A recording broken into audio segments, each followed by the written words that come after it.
Hey everyone, Andrew here, and it's time for another Fight in the Hate. I was a little hesitant to do this one. Okay, I was a lot hesitant to do this one. I was honestly, even until like half hour ago, I was fighting with myself to try change this to anything else. Because I hinted at doing this last year when I reviewed Jason Goes to Hell: The Final Friday. And I put it off then because I'm like, I want to do a little more research. I need to go back and rewatch some of the originals to give a more full opinion on it. And I feel a bit better grounded now than I did when I said that. But this is also one where I'm like, I don't know if I'm the best person to really make this fight. Because fighting the hate is about me taking films that are hated and giving them some defense. And this is a film that, at a point, was a hated film, but has now gone on to be a somewhat beloved, respected cult classic. It's a bit like when I was talking about The Grinch, starring Jim Carrey, when I reviewed The Grinch the musical. It's gone to a point where it started off as hated and it is now kind of beloved. So I don't really need to fight and defend Jim Carrey's The Grinch anymore because a lot of people have learned to love and accept that. And that's the same with this one. So I'm not necessarily defending this as a film everyone thinks is bad and I think deserves defending. I'm more of defending that not only do I think this is a good Halloween film, I think this one is better than the entirety of the Halloween franchise. And part of me doesn't really like saying that. But yeah, today I will be talking about a film from the Halloween franchise, that being Halloween 3, Season of the Witch. Halloween 3, Season of the Witch, the night no one comes home.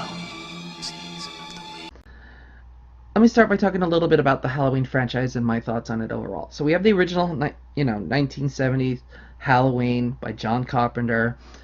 It is a beloved classic slasher film. Some people say it's the father of slasher films, even though technically Black Christmas came out first.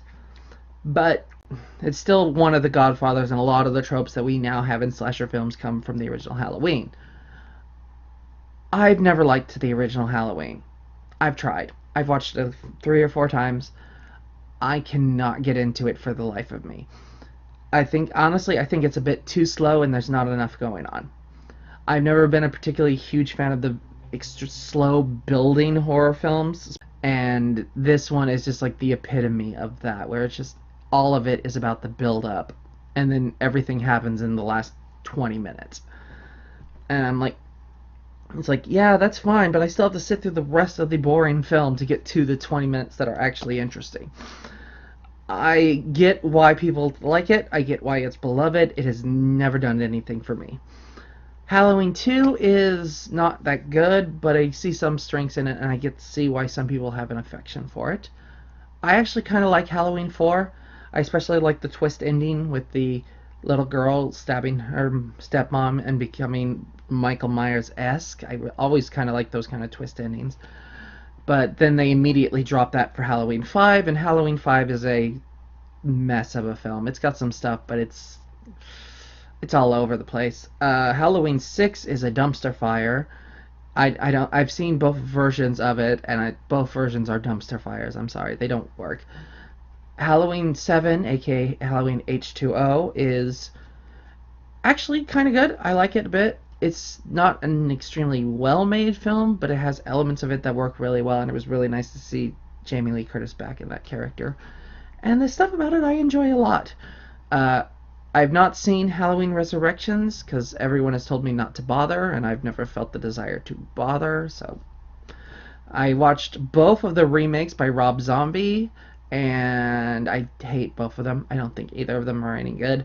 And then you have Halloween 2018 and the most recent Halloween Kills.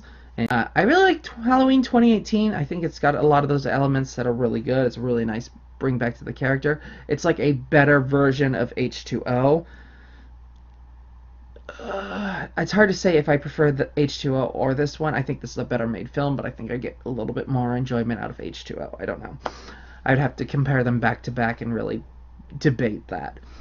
And then Halloween Kills is sloppy, not really well thought out, got a lot of stuff that doesn't make sense or is just really meh. And they do a whole angry mob of idiots who don't realize that the person they know isn't Michael Myers. And then they get Michael Myers to a point where they can kill him, and no one thinks to actually kill him or, chop him into pieces and make it so he can't come back up and kill you all. Like, I'm sitting there going, like, seriously? No one brought a chainsaw to this to chop him up? Have you never seen a horror film? So it's okay, but I don't know. And I have not seen Halloween Ends yet. I'll probably see it in the next week or two, but I doubt I'm going to love it too much. Like I said, they're all kind of for me. Except for Halloween 3 Season of the Witch. And I felt this is a good time to kind of talk about this because we are celebrating its 40th anniversary this month. And it's a film that, of course, got a lot of hate when it first came out because they decided, for whatever reason, that it's like, well, we don't want to do another Michael Myers story, so let's turn this series into an anthology series. As long as it's set in Halloween, it should be fine, right? And it might have been if you hadn't made Halloween 2 first, featuring Michael Myers as the lead. Like, if this had been Halloween 2, Season of the Witch, you might have gone away with doing an anthology series. Maybe. I don't know. Are there that many anthology horror series that have really been super successful? The only one I can really think of is when Tales from the Crypt did it with Demon Knight and Bordello of Blood, but they only made like 3 before they stopped making those entirely because they just weren't making enough money and were not very popular anymore.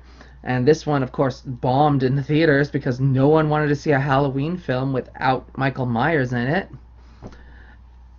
Honestly, this is definitely one of those films, though, if they just called it Season of the Witch or anything. I already called it Silver Shamrock, honestly. It's a really good name and would probably have worked really well as this horror title. And, like, that it would probably have succeeded and would not have this air of being like, it's really good, it's just not a Halloween film. But I enjoyed it a lot. I enjoyed it way more than any others. I flipped through channels and Halloween 3 is playing. That's the only one of these I'm stopping on. None of the others will even tempt me. Halloween H2O, maybe. Or 2018, maybe. But probably not. Halloween 3, yeah, I'll probably stop and watch that because it's just interesting and fun. Let's go a little over the plot. So the plot of Halloween 3 has nothing to do with Michael Myers. Although Michael Myers does show up on the television because someone is watching the Halloween film in a Halloween sequel that... Yeah, I hate when films do that. It always drives me nuts. They did this recently in Hocus Pocus 2, where they randomly look in a house and they're watching a scene from the original Hocus Pocus on a television in Hocus Pocus 2, and I'm like, my brain just starts melting out my ears. Like, wait, that doesn't make sense. What's the logic behind that? But yeah. So, we start off following a gentleman named Harry Grimby. He runs a store in Northern California. He's being attacked by mysterious men in suits. Harry is tightly holding on this jack-o'-lantern Halloween mask that comes from the Silver Shamrock factory. And he manages to take out one of the people pursuing him, but he collapses and ends up getting taken to the hospital. Harry is then being taken care of by Dr. Daniel Chalice, who is an alcoholic doctor who's in a strained relationship with his ex-wife and doesn't really know his kids, and spends most of his time drinking and hitting on women. Dr. Daniels sees another man in a suit kill Harry, fall...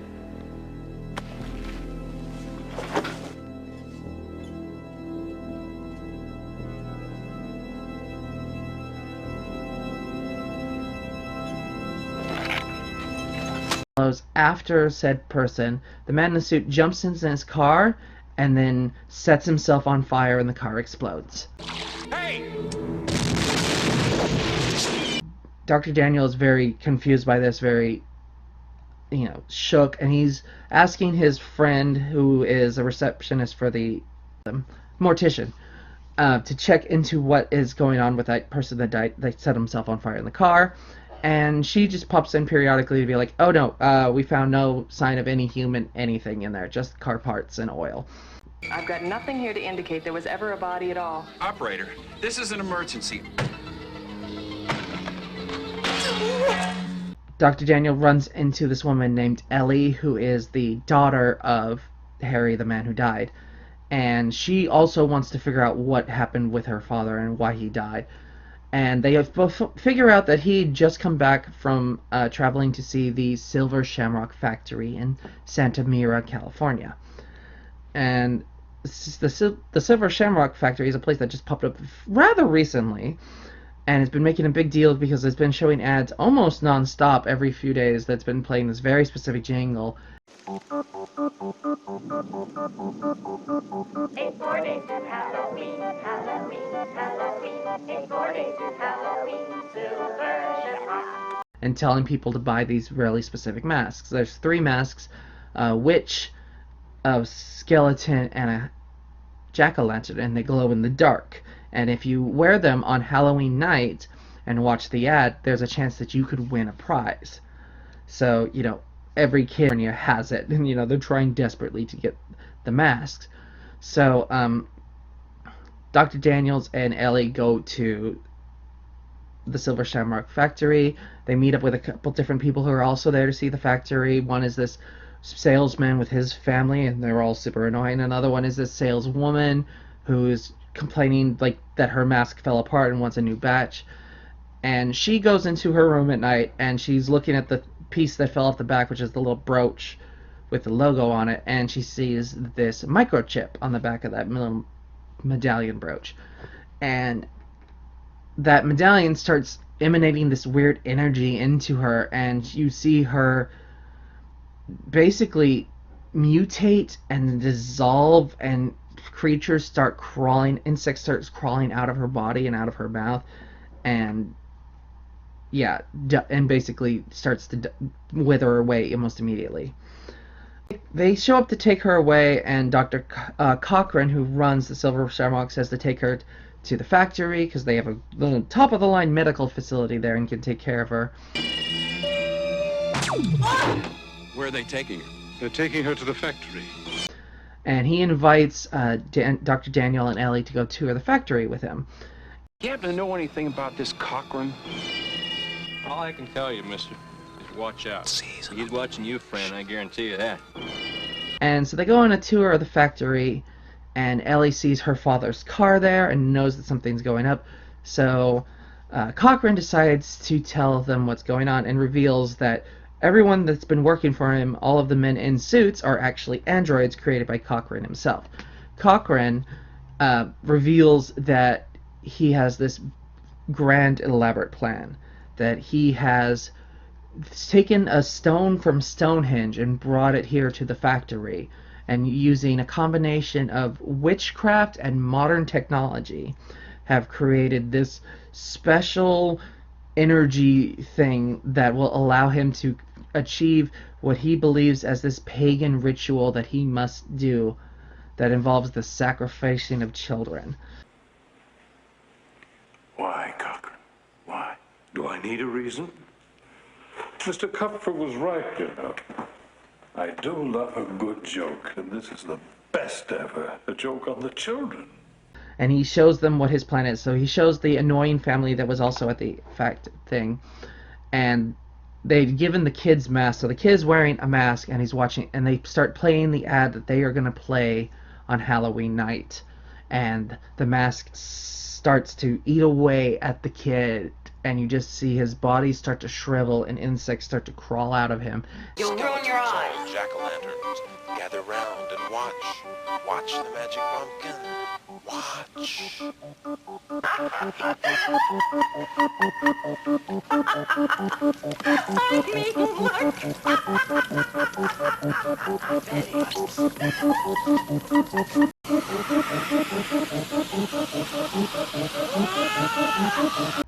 Cochran reveals that he's going to do this to every single kid that is watching the program wearing one of his masks.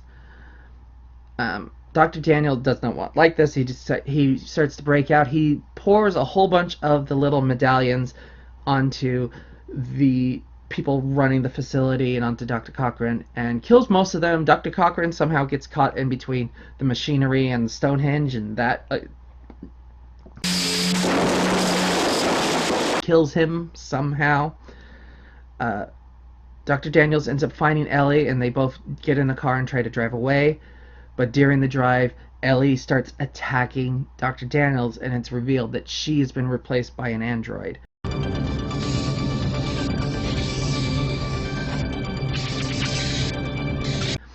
And Dr. Daniels crashes the car and takes her out with a tire iron.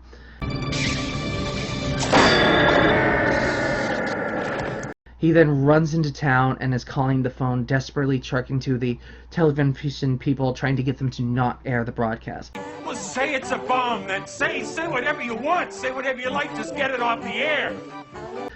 He manages to catch the two of them, but he's desperately waiting for an answer from the third one. And Take off the third channel. The third channel. It's still running. Stop it, please. For God's sake, please stop it. There's no more time. You've got to... Please, stop it. Stop it now. Turn it off. Turn it off. Stop it! Stop it!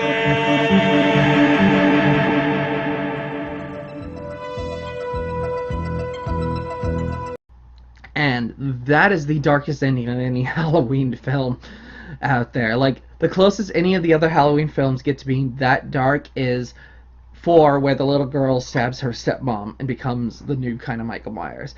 And considering that gets retconned out of existence in 5, it's not that scary. This is one of the few things where you're like, oh no, that's actually scary and intense. And I'm not going to say this is a perfect film, which makes this a little bit harder to defend of why do you love this when you have the stone cold classic of the original Halloween, and then you have this one, which is not a perfect film. It's weird. It's hard to follow, it's oddly paced, and the beginning of it is very slow. And it's like, yeah, but it's a level of slow that I'm okay with. It's a building block slow. And I figured this out while I was going through this and thinking about it. It's like, this is a mystery slowness. This is, oh hey, we're trying to figure out this mystery, what's going on. So you're trying to figure out the clues, you're trying to build up to what's going on and what the actual story and what the actual plan is. And if that taking its time is alright, because even on multiple watches, you can pick up on other details, little things to make it more interesting, especially if it's a well-done mystery. Versus something like the original Halloween, where the build-up is, oh, there's the monster. He's around somewhere. We know he's around. He's coming after her. When is he going to attack? Is it here? No. How about around this corner? No. Oh, we saw him. Nope. He ducked behind a bush again. He may not attack for another half hour. We don't know. That, for me, gets really tedious, and there's a lot of horror movies that I don't like because of that tedium of, yes, I know you're going to attack her at some point. Can we get to that point? I don't need the build-up as much. You're not scaring me with this build-up. I'm just waiting for you to do your freaking job. The original Halloween has a bit of that for me. I at least get, why people like it and why the suspense is well built in that one. It just doesn't work for me, and I accept that. I don't bash the film because I think it's a bad film. I bash the film because it just does not work for me. As opposed to some others where I'll bash it because, no, I actually think it's a bad film. It's like, no, this is just a film that is not up in my taste. But this one is, and I don't know why. And I like it a lot. I like the story. I like most of the story. It's a little confusing and a little gross, but it's cool. But with this, it's like, I really kind of like the characters, and I like the build-up, and the mystery is interesting enough, and the level of graphic goreness in this is kind of interesting. I think part of the problem that made Halloween 3 hard to accept is because it is not a slasher film, unlike every other Halloween film. This is a horror, mystery, science fiction-y kind of story. And this is the weirdest one in all of the Halloween series, and that's impressive considering you got the whole druid cult in 6 and everything that's insane in Halloween 2. I like the characters, I like some of the ideas, I really like the tone and the setting. Like, this really feels like Halloween. Like, it has that real Halloween season feel to it, that real Halloween coloring and lighting and shooting of it. It's almost time, kids. The clock is ticking. Be in front of your TV sets for the Horathon. And remember the big giveaway at 9. Don't miss it. And don't forget to wear your masks. The clock is ticking. It's almost time. Happy, happy Halloween.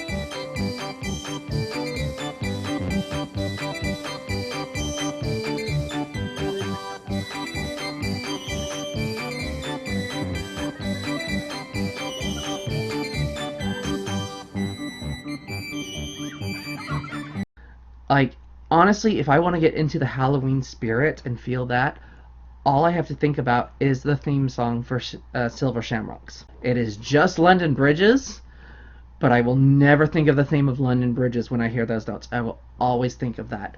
And it's like this perfect level, because when you first hear it, it's an innocent, cute, cheesy ad for children.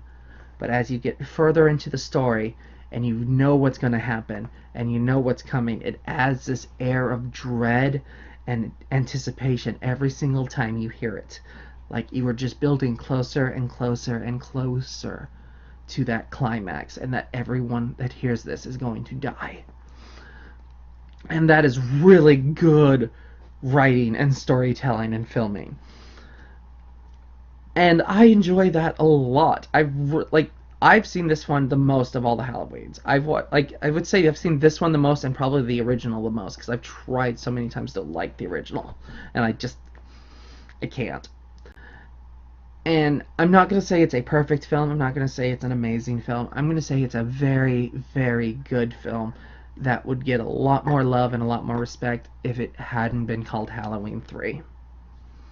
But that is just my opinion. What do you all think? Do you like this film? Do you hate this film? Do you like this series? Am I completely wrong and Halloween 1 is the best film ever made? Let me know in the comments below. Happy watching, happy reading, and I will see you next Halloween. Silver Shamrock. Bye. Happy,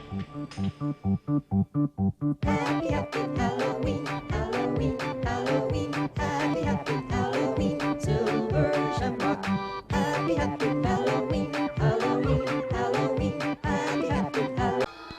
You don't really know much about Halloween. Halloween. The barriers will be down between the real and the unreal. And the dead might be looking in. Hey, Mr. Cochran, just what is the final process? Witchcraft. To us, it was a way of controlling our environment. I do love a good joke, and this is the best ever. A joke on the children. I'm glad you'll be able to watch it. You've got to believe me. They're going to kill us. All of us. Stop it. The world's going to change tonight, Doctor. Happy Halloween. Stop it!